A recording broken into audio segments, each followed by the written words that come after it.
trabalhar essa questão da rastreabilidade aprendendo com ele em 2009. Então já faz muito tempo que ele está aí nessa batalha atrás desse tema. Na época ele começou a falar sobre o whey pedigree, então para vocês terem ideia, ele tá ainda começou na época que o assunto era tratado lá na Califórnia, faz muito tempo. Parte boa é que tem diferença, parte ruim é que a gente está muito velho. Bom, o Luca ele tem MBA pela pessoal da Babson, ele é formado em engenharia na Itália, ele é uma pessoa que já viajou o mundo, já foi diretor da IBM por muito tempo, conhece do assunto profundamente. Luca, é com você agora. Muito obrigado, só entrei aqui para te desejar muita sorte para você e para todo mundo que está na equipe. Boa sorte, gente. Bom, obrigado, Edson. Obrigado pela oportunidade. Obrigado a todos que estão nos escutando.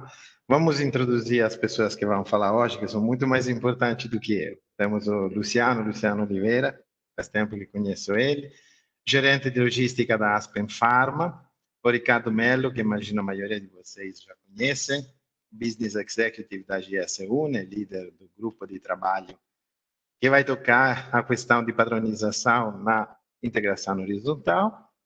Temos Davidson Correia, que é gerente de produto no laboratório Vibral, Fátima de Carvalho, IT Compliance e Project Manager da Abbott, e teremos em breve Cristina Zanon, que é a parte mais acadêmica, que vai se juntar a gente para dar visão na acadêmica.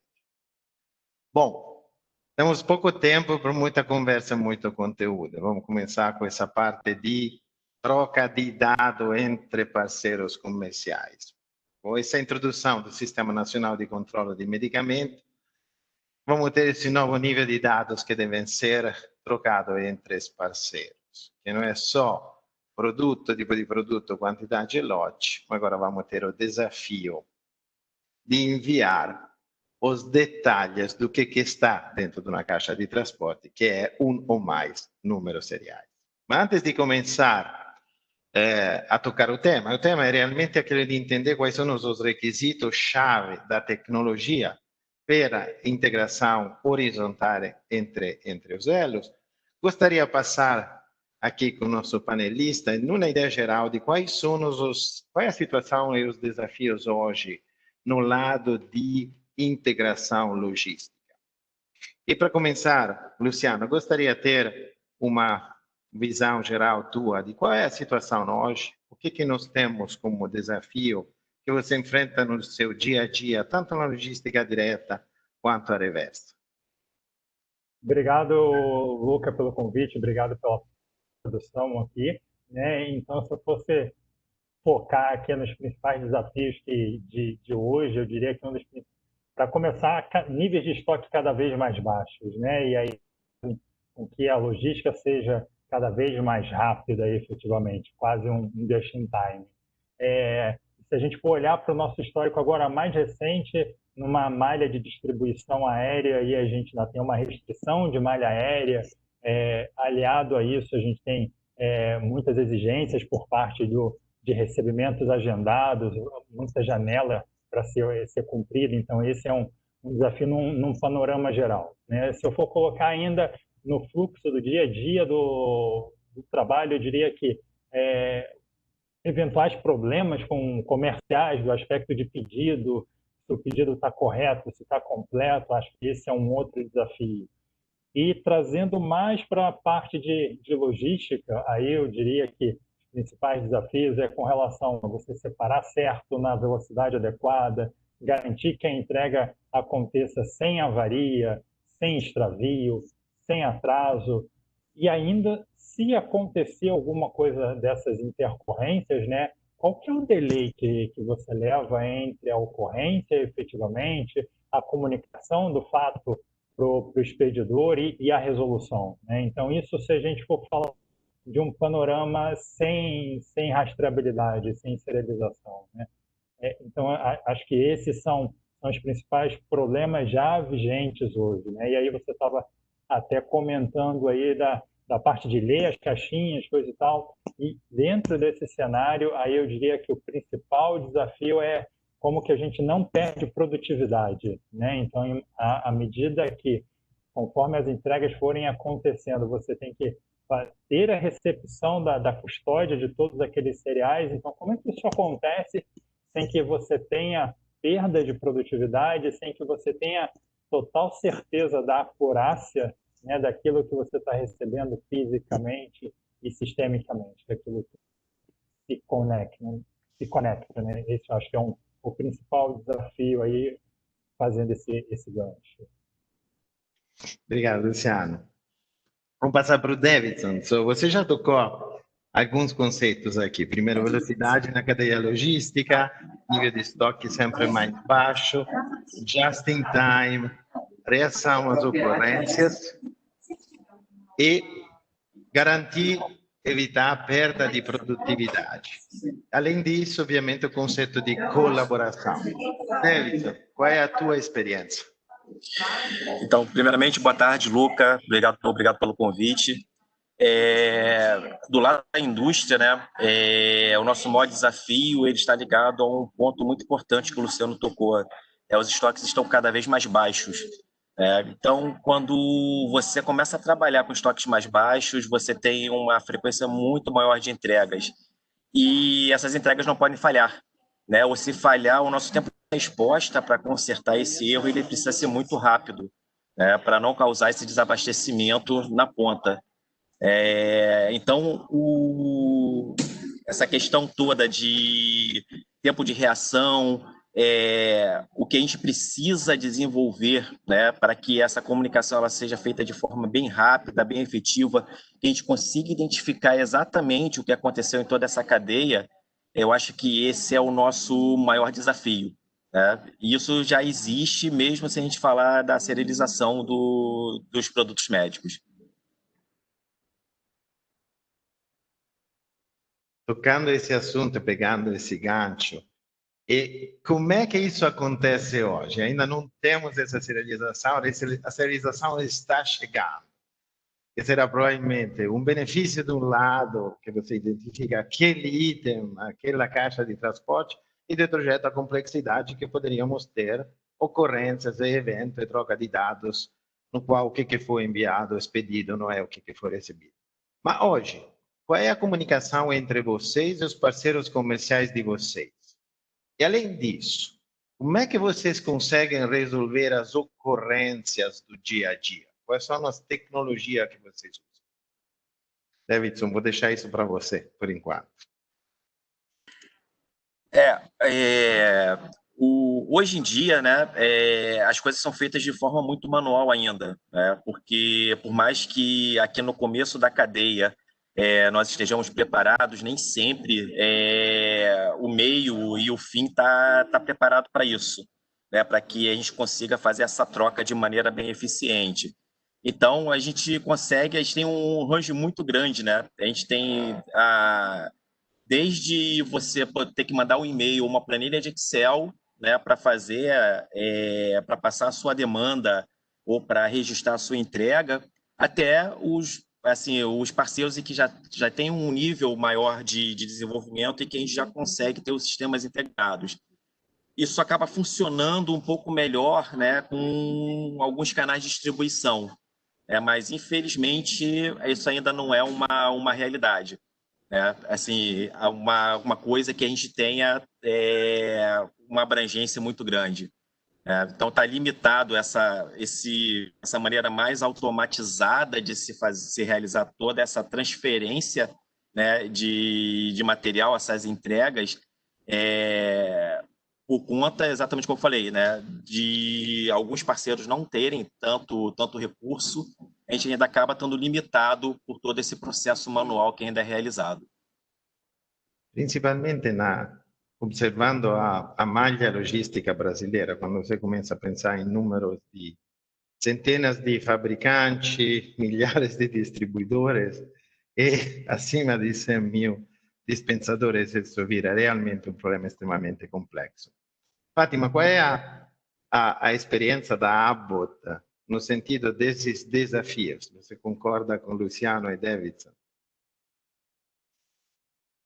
Fátima, você está em mudo. Não, eu concordo plenamente. Na verdade, as indústrias, como a Abbott, como todas as demais indústrias, hoje poderiam estar utilizando algumas alternativas eletrônicas, que é o que a gente conhece como ASM, né, que seria o Advanced Shipping Notice, mas que não é utilizado. E hoje a única troca de informação que a gente consegue fazer com os parceiros é através dos documentos eletrônicos, nota fiscal, que tudo chega para o parceiro dessa forma. Mas, assim, basicamente toda a comunicação é feita manual mesmo, não existe um processo eletrônico. Com exceção da parte de pedido eletrônico, que já se usa algumas vans, os parceiros vans, em que a gente consegue receber os pedidos eletrônicos que são repassados às indústrias, mas na maioria das vezes as comunicações são todas manuais, por telefone, por e-mail, todas as vezes que tem uma complexidade ou algum problema durante esse fluxo da cadeia, né? Então, assim, concordo plenamente com eles, é um processo bem manual mesmo, que existe uma expectativa muito grande que a partir da serialização a gente consiga eliminar esses problemas que a gente tem hoje, porque tudo vai ser muito mais eletrônico, quer dizer, uma expectativa maior de que ao estabelecer esse fluxo da cadeia, a gente consiga não só reduzir os impactos que a gente tem nesse processo manual, como acelerar e permitir mais comunicação mesmo entre as indústrias, né? Essa é a grande expectativa da Abbott hoje, nesse processo. E antes de a gente entrar na parte da solução, qual é a experiência de Abbott fora do país relativo a alavancar esses tipos de tecnologia para aprimorar a comunicação nos elos? Pode tocar esse assunto? Então, a Abbott hoje ela já serializa em alguns países fora, né? Na Argentina a gente já faz, mas eles não passaram muitos detalhes assim de como é que é feito isso hoje, não. Mas eu sei que existe um trabalho, eu entendo que está sendo feito um trabalho mundial, né? Brasil é só mais um país que está entrando com essa necessidade.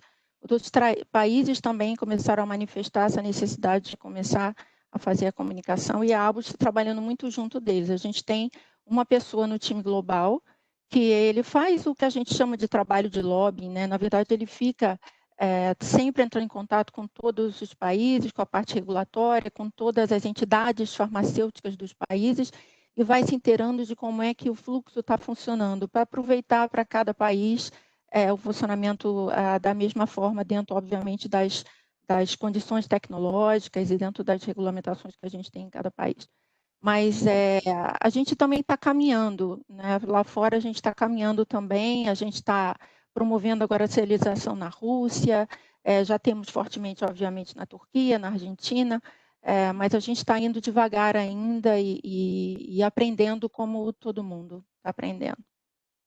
Cristiano, na parte dele, falou muito bem do aspecto de globalização. Né? Serialização e estabilidade de medicamento é um fenômeno global, não é um fenômeno Sim.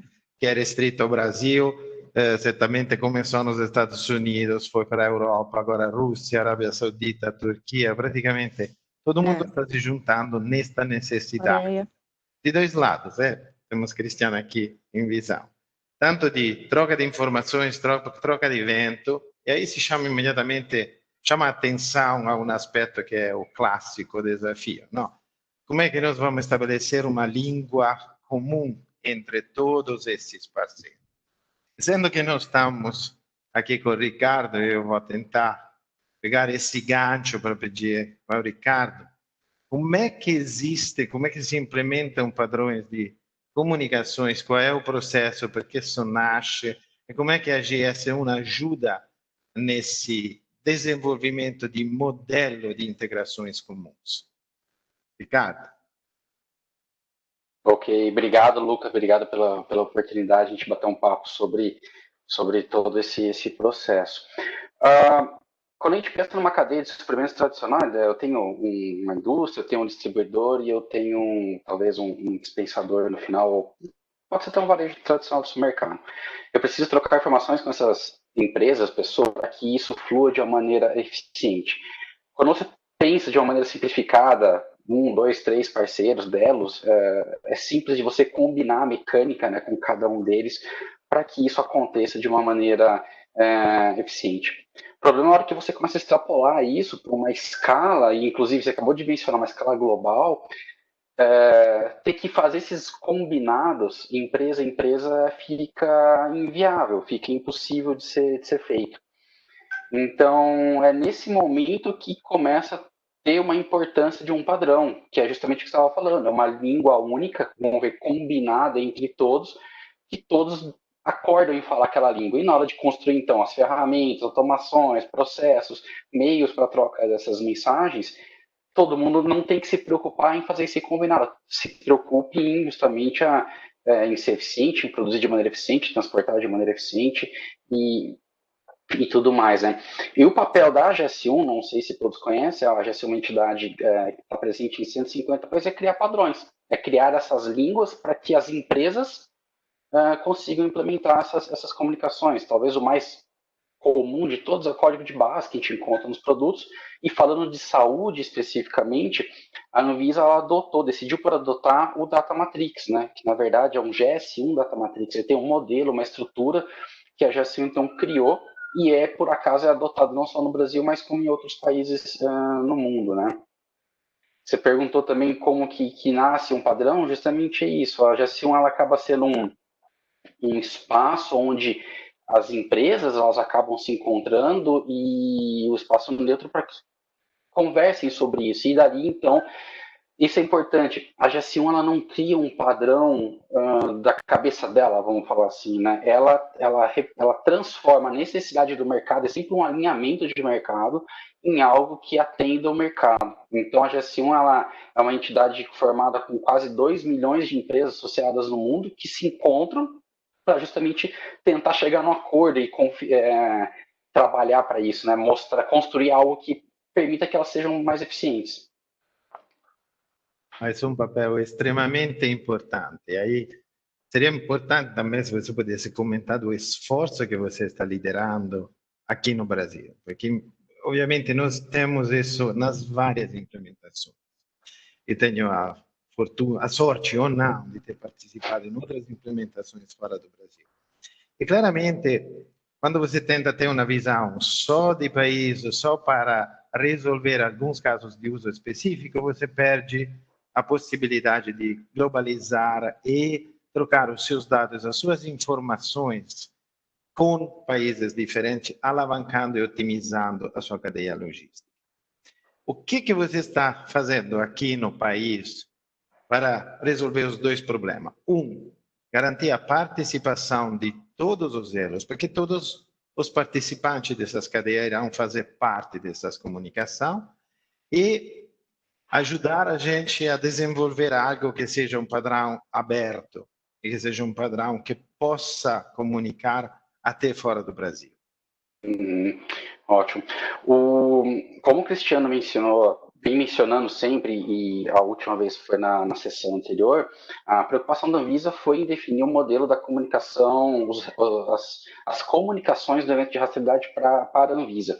Mas a Anvisa entendeu que ela decidiu não se envolver na maneira como as empresas comunicariam entre si.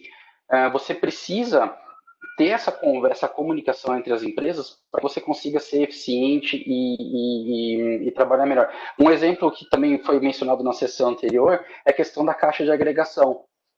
Justamente, então, eu faço um reporte para a Anvisa que eu fechei uma caixa, eu informei o que é aquela agregação, mas o meu próximo parceiro, o que permite a ele não ter que abrir a caixa para conferir o que está ali dentro? É justamente essa comunicação horizontal. Então, eu, como uma empresa participante dela, uma indústria, eu fiz uma comunicação para a Anvisa de que eu compilei, fechei aquela caixa e eu encaminhei essa informação, eu encaminhei essa caixa para o meu parceiro.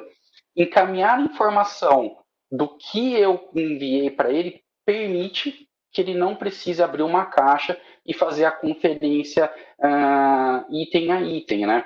Então, hoje no Brasil, o mercado, os representantes, todos os elos acabaram entrando em contato conosco e pedindo um apoio para que, dentro da GS1, por ser uma entidade neutra, a gente construísse um ambiente onde fosse discutida a criação de um modelo, um padrão aberto, algo que permitisse, principalmente, um meio para a troca dessas mensagens entre as empresas, né? Então, a Anvisa está com foco na comunicação vertical. Esse grupo de trabalho que hoje conta com mais de 50 representantes da cadeia da saúde, quase 100 pessoas participando, é justamente isso, discutir um meio para que a gente troque essas mensagens. Então, são todas as mensagens que o pessoal comentou na sessão anterior, mensagens, questões logísticas, correções, o que for necessário. Você tem que analisar seus processos, mas então ter um meio para que eu troque essas mensagens e definir algumas informações que são necessárias, justamente para que eu consiga fazer essa conexão e implementar processos, de novo, que sejam automatizados, que sejam eficientes e por aí vai. Então, hoje, o meu trabalho na GS1 é ajudar as empresas a chegar num ponto comum e daqui espero que pouco tempo a gente consiga implementar essa comunicação na cadeia horizontal. E só para fechar, você falou sobre ser um padrão aberto, isso é importante, né? Todos os padrões que a GS1 desenvolve são padrões abertos ao mercado, não tem custo, não tem royalty. E o foco desse grupo de trabalho é propor uma solução que seja acessível.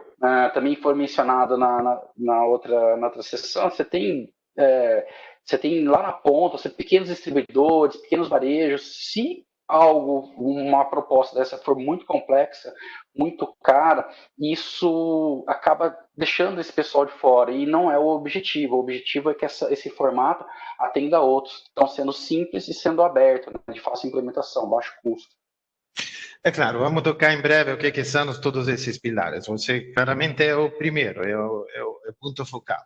Vamos ter que ter uma língua comum entre os elos. Agora vamos tocar os próximos itens, que serão qual é a infraestrutura de tecnologia que eu preciso implementar e quais são as características dele. Mas antes de tocar esse ponto, Luciano, nós tivemos essa conversa de um identificador único numa caixa de transporte, não?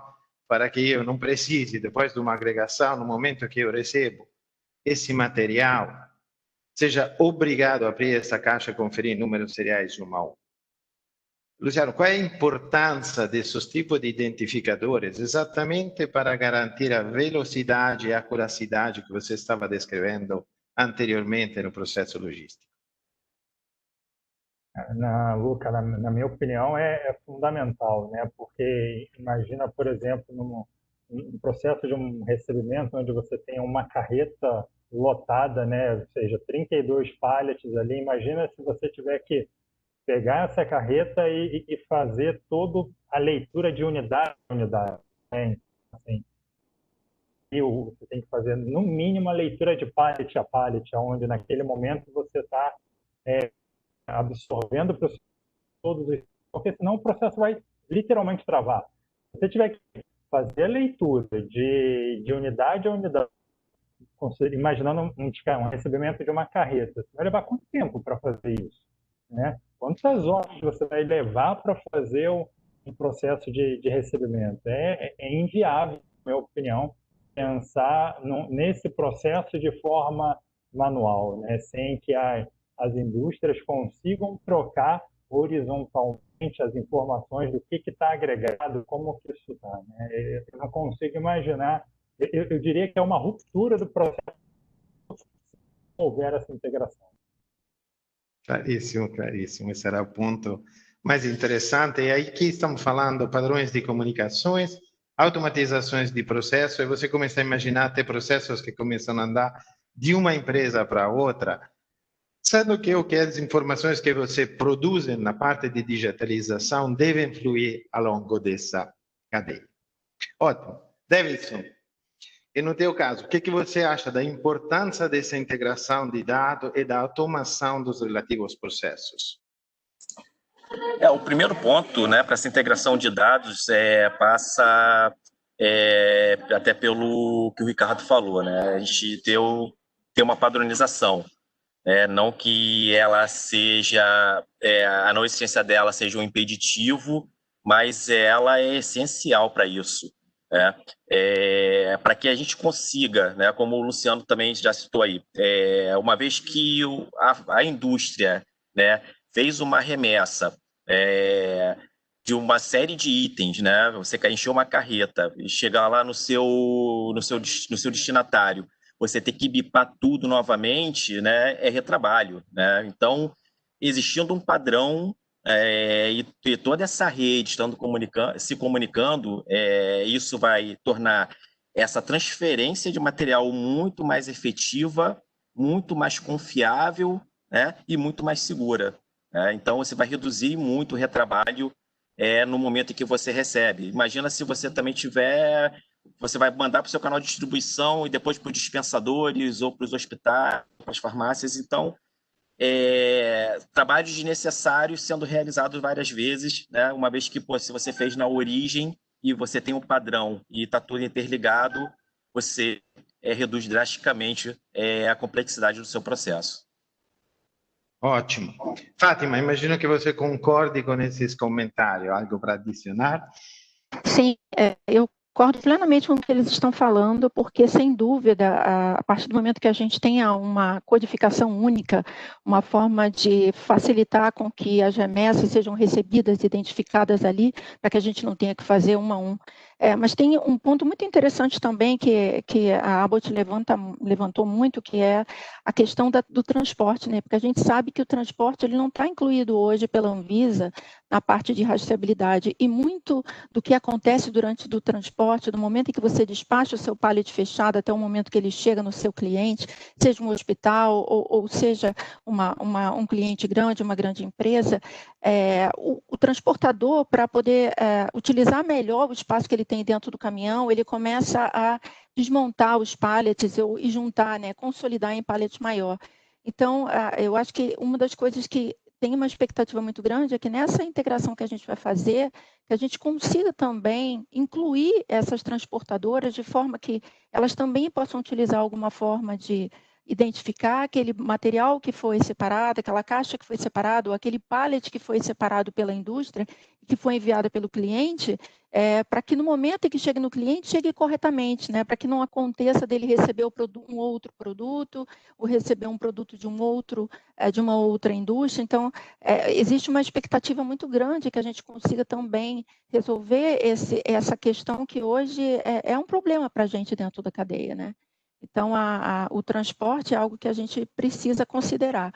Então, havendo essa unificação de código de identificação, vai ficar mais fácil para a transportadora também começar a participar e poder identificar ali aquele produto que ela recebeu e que ela identificou antes de colocar no caminhão e que agora ela está entregando lá no cliente. Então, é um ponto que foi bastante levantado pelo time de distribuição.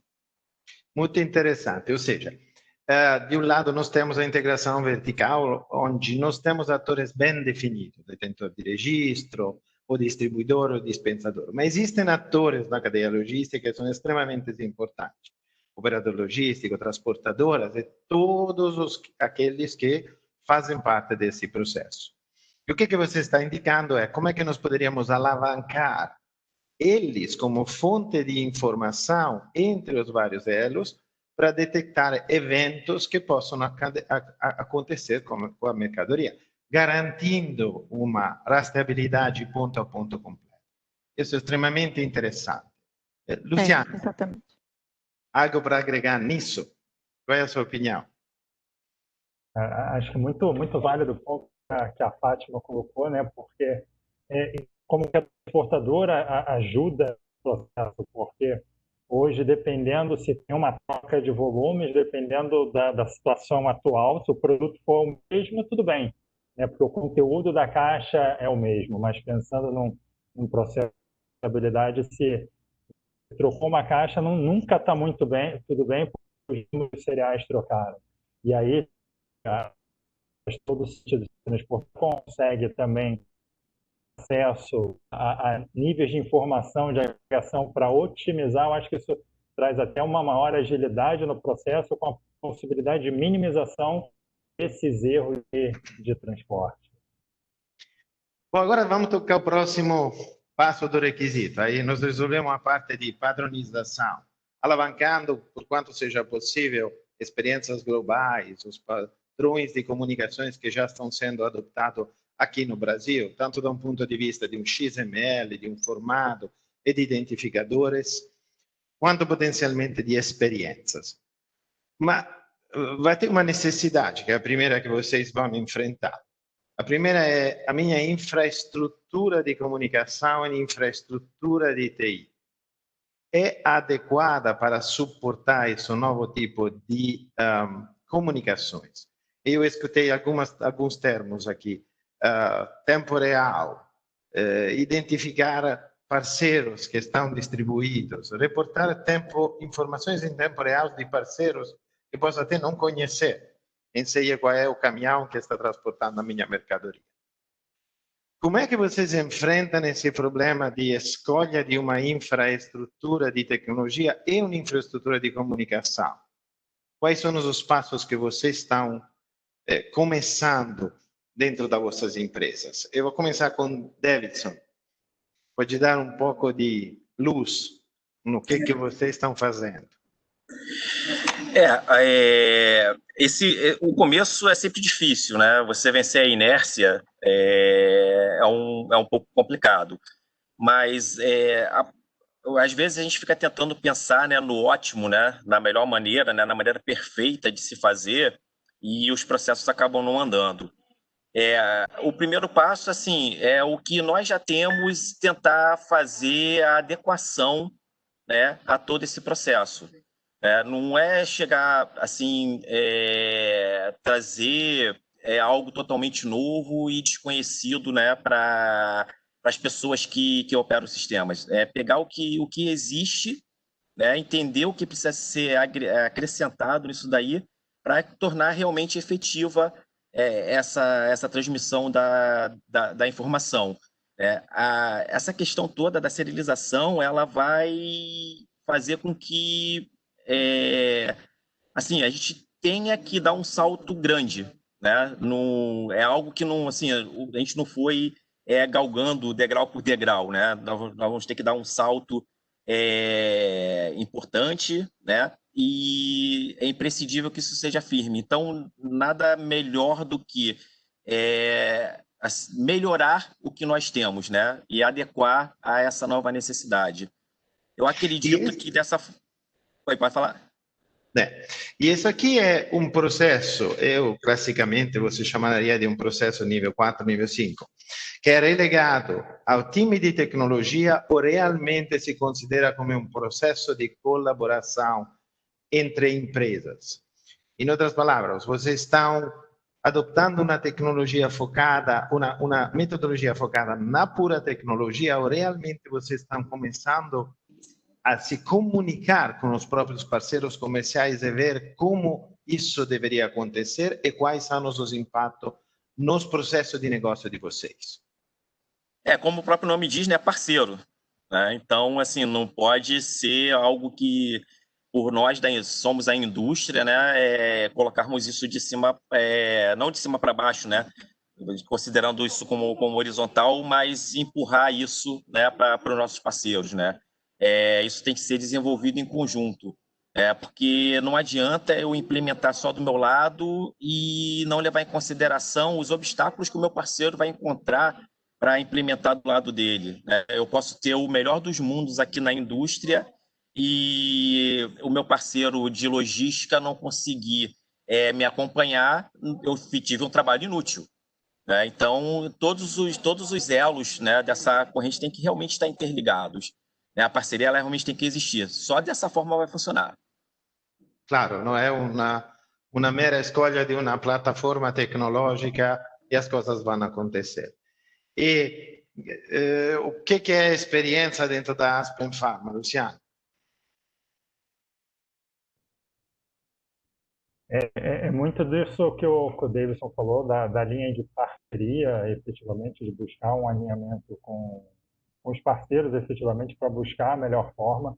E tem um outro ponto que nessa parte de infraestrutura de TI e tal, me chama bastante a atenção, que eu diria das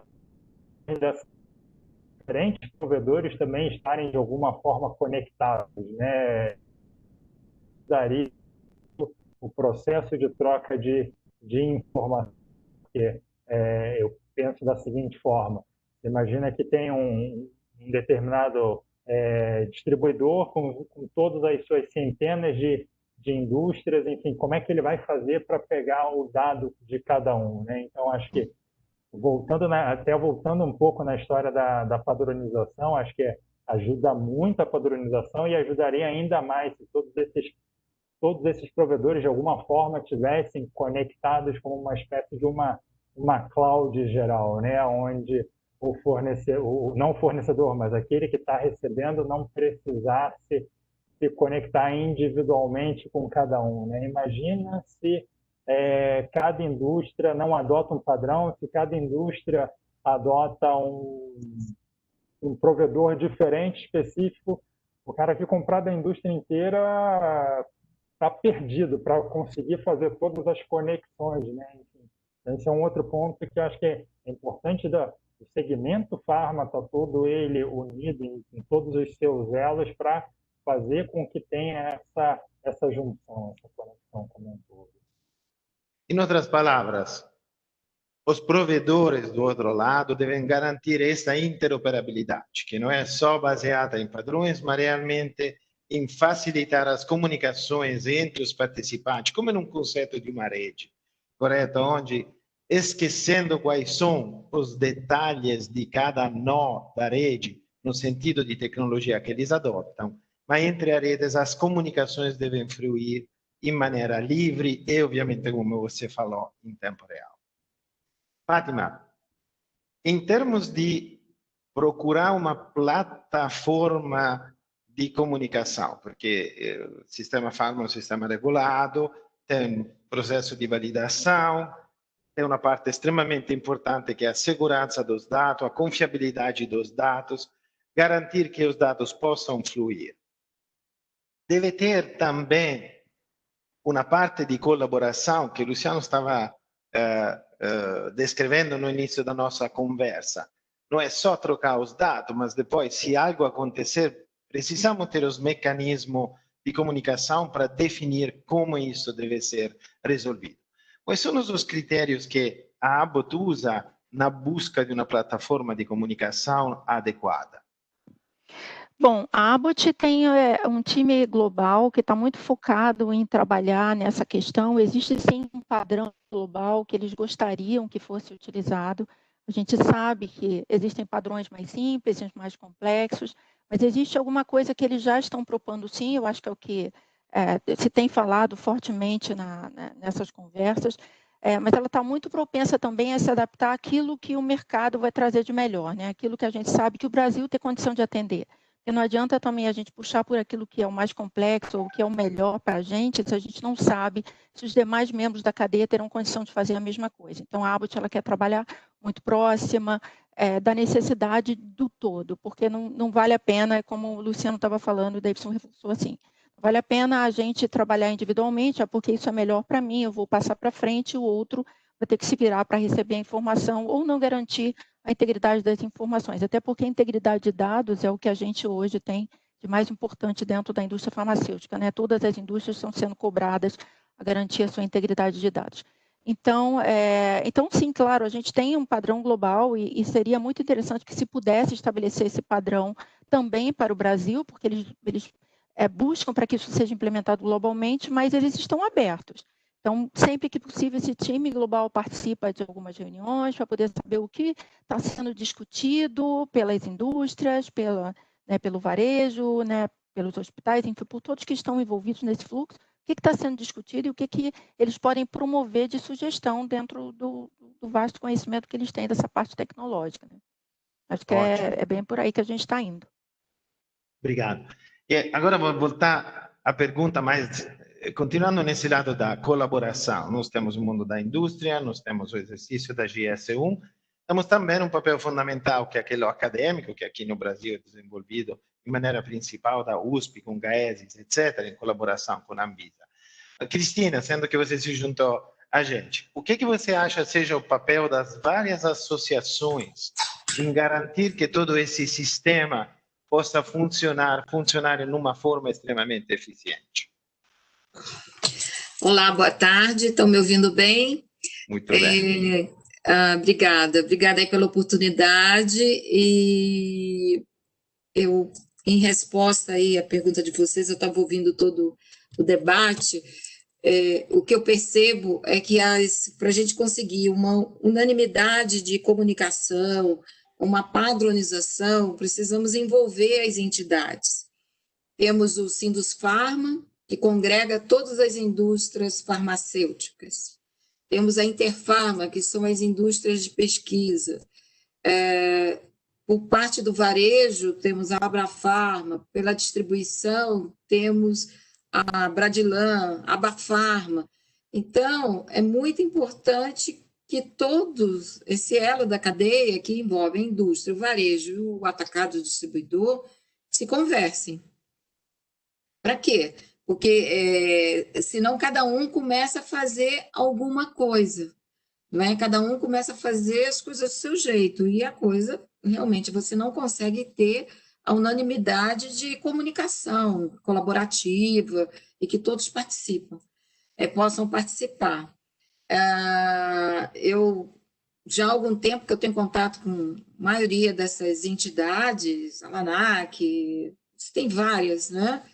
Todas, esse assunto, rastreabilidade, ele sempre vem à pauta. O que nós vamos fazer? Então, cada setor da economia já vem, de alguma forma, fazendo alguma coisa. Hoje a gente tem aí uma BR Foods fazendo rastreabilidade de medicamentos, de alimentos. Ela usa hoje um Data Matrix, né? Eles não têm muitos detalhes, as pessoas não abrem muitos detalhes, a gente não tem muito isso. Em compensação, uma empresa, uma indústria, que é a indústria e varejo como a Lupo, ela optou fazer mais um serviço logístico e aplicando o RFID. Então, o que acontece? Enquanto uma grande empresa ela pode ser muito robusta na colocação da sua comunicação e como ela vai agir dentro do mercado, o outro nem tanto. Às vezes, ele vai para um caminho muito menor. Eu vi um exemplo muito interessante que eu acho que cabe o grupo aqui avaliar e pensar. O Axê, por exemplo, é um grande laboratório, né? Está entre os 3 primeiros do país. Ele já tem hoje 70% dos seus medicamentos serializados. Ele investiu mais de 23 milhões de reais para fazer isso. Qual foi o resultado disso? Ele afirma que hoje ele tem 100% de rastreabilidade. O Axê, como indústria farmacêutica hoje, ele virou um piloto para a Anvisa. Será que nós não temos que ouvir o Axê, convidar alguém do Axê para entender qual foi o passo a passo, quais foram as dores que eles passaram e por que eles já estão tão avançados? Porque isso, para nós, é um benchmark dentro do Brasil. Por outro lado, eu vou para o Carrefour. O Carrefour, hoje, foi o único, pelo menos que eu consegui levantar, que implementou, de fato, uma plataforma de comunicação colaborativa. Isso é muito legal. Então, também acho que valeria a pena conhecer as dores e os sucessos que também o Carrefour teve, até mesmo para poder nortear todo mundo. Se todo mundo se juntar, se todos se unirem para ouvir as dores e o sucesso, eu acho que a gente vai conseguir daí tirar algumas sugestões que possam vir a ser implementadas como um protocolo. Eu vejo que hoje o varejo ele vai precisar ter um certo protocolo, o atacado distribuidor ele vai ter que ter outro, certo? E as indústrias também. Só que, para conseguir reunir todo mundo, o ideal é que se estimule por meio das entidades, porque elas conversam com eles, elas levam para eles as soluções. E aí eu acho que vai ajudar todo mundo a desenvolver um projeto mais factível, mais executável. Claro. Eu agradeço o comentário aqui. O comentário leva a importância da colaboração nesse ambiente, da participação, do fato que tudo isso não vai acontecer em um vacuum ou no laboratório para algumas pessoas discutindo Sim. tecnologicamente se o A é o melhor do B. É realmente analisar todos os casos de uso de todos os participantes da cadeia, se focar no que é importante e realmente começar a desenvolver algo que seja, como se fala tecnicamente, consumível para os vários atores. Bom, voltando aqui um pouquinho, alguns conceitos que vocês levantaram para mim. Um é, irá acontecer, nós estamos aqui em o que se chama o inflection point, onde nós podemos dar aquele passo de um ponto de vista de integração de processo, de tecnologia, para implementar novos casos de uso. Porque a integração horizontal não será só algo que deve ser implementado para que o processo logístico funcione. Agora podem existir novos casos de usos que nós podemos implementar, alavancando a visibilidade na cadeia logística, desde dos fabricantes até realmente ao paciente, que no final é quem se beneficia de todas essas eficiências. Davidson, o que você imagina poderia ser um desses casos de uso? O que dentro da Vibram vocês estão pensando a maneira de alavancar esta integração horizontal? Nós pensamos, lógico, o início de todo esse processo, né, desde a nossa expedição aqui, e como você falou, né, como isso vai chegar até o paciente, né? O nosso cliente final, eles são os hospitais, né? A boa parte do nosso portfólio, 95% é voltado para o mercado hospitalar. Então, nós já conseguimos hoje, por exemplo, saber o medicamento que foi administrado no paciente, né? A quantidade, que horas ele foi administrado, e conseguimos jogar essas informações até para o RIS do hospital, né? Isso pode ser documentado no prontuário eletrônico do paciente. Então, assim, nós já temos o extremo de todo esse processo já implementado. A parte final, né, desse processo ela já funciona e nós já conseguimos registrar. Mas falta realmente toda essa cadeia logística, né, que é o que vai ser alavancado, né, agora, né, que a gente vai conseguir implementar desde o processo fabril até chegar ao hospital. Então, assim, o final está funcionando muito bem, mas a gente precisa garantir, né, que realmente o que foi produzido aqui por nós ou até por outras indústrias realmente chegou corretamente até o hospital, respeitando tudo que a gente precisa respeitar em relação a normas para transporte de medicamento, né? Tem medicamento que tem condições de temperatura que precisam ser controladas, uma série de fatores que isso chegou corretamente até o hospital e que isso foi administrado corretamente no paciente. Então, assim, o futuro, e um futuro não muito distante, é esse, né? O que foi administrado ali no paciente, a gente saber exatamente de onde veio e como chegou até aquele ponto. Exatamente. Vou virar essa mesma pergunta para fechar a nossa rodada para a Fátima e para o Luciano. Fátima, como é que a Abbott imagina esse novo mundo? Quais são os casos de uso que poderiam ser alavancados? Nossa, na verdade, a gente está trabalhando muito fortemente para fazer um mapeamento completo de todo o nosso fluxo da cadeia, né? Quando o dia a dia é bem agitado, então os problemas acontecem e você vai tentando resolver da melhor maneira possível, e às vezes você não tem tempo de parar e analisar onde você poderia melhorar o seu processo para então diminuir os riscos que você tem ou facilitar mais a tua interação com o teu cliente. E a Abbott, ela tem, a grande maioria dos produtos da Abbott é sólido, então são comprimidos, são dries, e a gente vende diretamente para as grandes distribuidoras, né, que têm as suas farmácias grandes e tal, e fazem a distribuição. Alguns vão acabar chegando nos hospitais e nas farmácias normalmente, mas a Abbott trabalha, pelo menos no Brasil, né, trabalha muito fortemente nisso.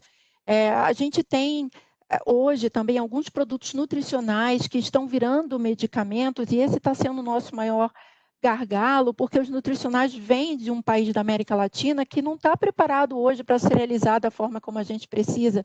Então, a gente sabe que esse é um ponto que a gente precisa analisar, identificar hoje um fornecedor que já tenha essa tecnologia implementada para nos auxiliar. Então, quando você olha a Abbott como um todo, obviamente ela tem outras divisões, e alguns, inclusive, como bombas de infusão, que hoje já são rastreadas, né? Elas já são serializadas. Ou você tem os produtos cardíacos que estão na vascular e que tem um número de série e que já se acompanha a utilização desse stent, por exemplo, lá no paciente, né, na pessoa que vai ser operada, e vai colocar lá para resolver o seu problema cardíaco. Então, assim, a Abbott já tem bastante experiência nesse ponto. A rastreabilidade de medicamentos é só mais uma coisa que está entrando e que a gente precisa trabalhar no padrão de cada país para poder implementar. Um país exige um pouquinho mais, outro um pouquinho menos, principalmente dentro do que a gente fala de informação que vai no Data Matrix. Mas o que é mais importante nesse momento realmente para o Brasil, né, para a gente, é entender o que acontece na cadeia. E nesse momento é o que a gente está fazendo. A gente está trabalhando com uma empresa paralela que está nos apoiando para levantar todo o fluxo, desde o momento que um produto importado chega no Brasil e o produto que é embalado, fabricado e embalado na planta do Rio para ser enviado para o nosso operador logístico. E daí para frente tudo que vai acontecer. É um trabalho gigantesco, né, que a gente sabe que a Axé fez muito bem, porque ela fez parte do piloto, então ela tinha que preparar esse levantamento todo. Não só a Axé, como outros laboratórios grandes também já fizeram. Então a gente meio que pegou essa experiência desses laboratórios para saber por onde eu começo, né, o que eu preciso entregar. E, obviamente, o nosso objetivo final é entregar o plano de implementação para a Anvisa, né? Mas, óbvio, isso vai trazer um benefício fantástico para a gente e vai fazer com que as pessoas da cadeia, os gerentes de distribuição, os responsáveis pelo operador logístico, entendam com mais detalhe aonde que eles podem melhorar o processo deles, né? É o mapear do como está hoje, o is para o to be, né? Que é o que a gente espera. Então, é assim que a gente está trabalhando, um trabalho bem gigante. Bem gigante. Imagino. Bom, Luciano, para fechar com você, é a última palavra. E como é que isso irá acontecer? Ou quais são esses novos casos de uso? A parte mais importante para fechar, Naspen Pharma. Então, acho que é muito disso de gestão de informação, pensando na indústria, que a possibilidade de você ter informação mais acurada e de uma forma mais ágil, né? Então, você coloca aí um BI, uma inteligência artificial para trabalhar em cima dessa informação e aí você transformar esse monte de dados em informação para tomada de decisão, né? E de um outro viés, eu acho que de ganho, assim, imagina se o paciente que está comprando o medicamento pudesse ter um aplicativo na mão dele, onde ele tivesse ali a segurança da qualidade do medicamento, enfim, seria algo muito interessante também. Eu acho que é uma outra vertente que pode trazer um benefício aí para a cadeia como um todo. Perfeito. Bom, aí eu vou tentar resumir aqui alguns dos pontos que nos levantamos antes de fechar essa nossa conversa. Lembrando que aqui tentamos criar essa mapa de requisitos-chave tecnológico, não?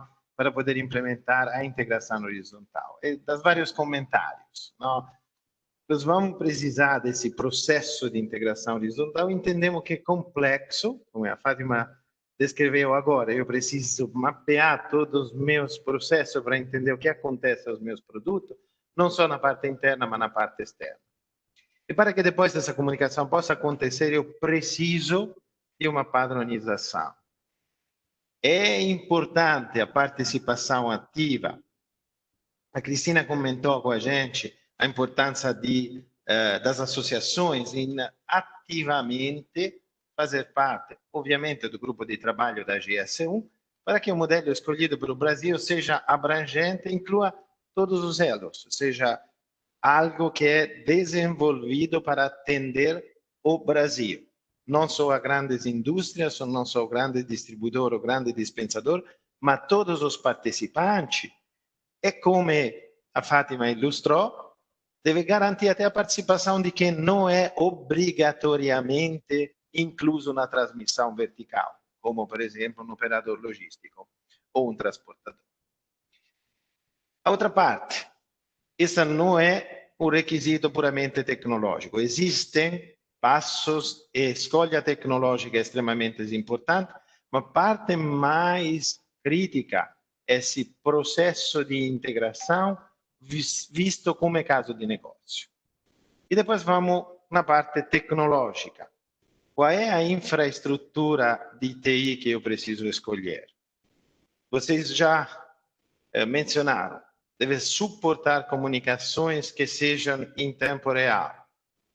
Deve ter conceito de integrações abertos que permitam integração não de ponto a ponto, mas via um conceito de rede, onde eu me conecto, como o Luciano mencionou, a uma nuvem e via essa nuvem eu consigo comunicar com todo mundo. e nós temos conceitos de redes sociais que permitem claramente que isso seja possível. Essa deve ser uma infraestrutura robusta e segura. Provavelmente não é esse o momento de experimentar nova tecnologia, sendo que nós estamos tratando com mercadoria extremamente importante. No final, é a saúde dos pacientes. E, ovviamente, nós tocamos como último assunto é que a tecnologia que cada participante desse processo deve escolher deve ser capaz de alavancar a troca das informações, não somente dentro do Brasil, e não somente para mandar informações de evento, mas realmente para poder permitir um nível de colaboração entre os participantes dentro do Brasil e, se possível, em um modelo globalizado. Com isso, pessoal, eu agradeço a participação de vocês, agradeço a oportunidade do Écio. Vou chamar o Écio para fechar o evento. Cristiano, você está no call, Cristiano? Cristiano? Está ouvindo? Tô aqui, Elcio. Estou acompanhando aqui. Então, Cristiano, semana que vem o Cristiano da Visa está aqui com a gente, né? Na semana que vem a gente vai estar conversando com todo esse grupo, né? Muito obrigado, Luca. Parabéns pela apresentação, parabéns para todos os participantes. Na semana que vem nós temos mais uma conversa, né? E onde que a gente vai estar falando do que algo que foi colocado aqui pelo pessoal da Abbott, que é como é que a gente vai preencher o plano para a Anvisa, né? Que se você pudesse dar só uma palhinha do que a gente vai fazer semana que vem, que é com o Vidal, né? Semana que vem a gente vai falar do último elo, que é da farmácia, e na sequência a gente vai ter o professor Vidal, também do GAES, explicando um pouco sobre o plano de fabricação, de implantação. Nosso objetivo com todo esse seminário é que todo mundo preencha esse plano da forma mais segura possível, né, Cristiano? Se puder... Não, a proposta, né, de que os detentores de registro, né, sejam fabricantes ou importadores, né, eles submetessem um plano agora, e não tivessem uma obrigação de submeter já toda a rastreabilidade completa. Foi uma proposta do próprio setor, né, das entidades, acho que todas elas foram uníssono nisso, né, escreveram a mesma proposta, então a gente incorporou, porém, a gente entendia que isso poderia vir criar uma demanda de trabalho gigantesca, né, de empresas mandarem planos extremamente complexos, né, de 500 páginas, 500 planilhas, até empresas mandarem um e-mail. Então, a gente ia ter que criar um processo, ia ter que criar toda uma demanda de trabalho. E por isso, a gente discutiu, então, com a equipe do GAES, né, e pensou ouviu o setor, fez reuniões, né, com as empresas que já implementaram, identificando, né, as principais etapas, né, os marcos na implementação da serialização, e o GAES, então, está desenvolvendo uma solução para a gente receber esse plano, uma solução bem simples, objetiva, que vai permitir a gente acompanhar e estar entendendo, né, enquanto agência, o que é o gargalo, né, em que momento está parando, o que está levando mais tempo, né, e a gente consiga, né, junto com o setor aí, tanto fazer o nosso papel quanto o governo, né, se está demorando para adquirir equipamento, se está demorando para instalar equipamento, o que a gente pode, quanto o governo, né, falar, olha, está parando, a Receita está parando o equipamento, que a gente pode até conversar com a Receita Federal, né, olha, não tem no mercado, né, enquanto o governo, o que o governo pode estimular para que tenha esses equipamentos no mercado? Então, esse momento vai ser um momento que a gente vai conseguir estar recebendo essas informações e, a partir daí, pensando numa estratégia, né, focada, né, em o que é o problema para implementar a serialização dos medicamentos no Brasil, né? Então, é isso que a gente vai estar vendo, a solução que vai nos prover essa informação. Perfeito, Cristiano. Então, parabéns, Luca, parabéns ao time, muito obrigado pela colaboração que vocês trouxeram. Realmente, a gente quer um Brasil 4.0. Semana que vem, o Fabiano, da Ernst Young, vai começar às 16 horas esse bate-papo, novamente na terça-feira, onde que a gente vai estar falando sobre dispensadores e, na sequência, o professor Vidal vai apresentar esse template que a gente precisa preencher para poder responder à Anvisa até o final do ano, né? Até o final do ano a data para a entrega do template, né? Até o final do ano. Então, acho que estamos aqui para realmente conseguir levantar o maior número de dúvidas possível para que todo mundo preencha esse plano consciente. Muito obrigado, Lucão, obrigado a todos. Encerramos aqui esse bate-papo? Perfeito. Um abraço. Tchau, tchau. Obrigado, Edson. Obrigado a todos. Obrigado. Parabéns a todos. Obrigada, gente. Parabéns. Parabéns, pessoal. Obrigado, pessoal. Um abraço. Tchau, gente. Obrigada. Tchau. Tchau, um abraço a todos.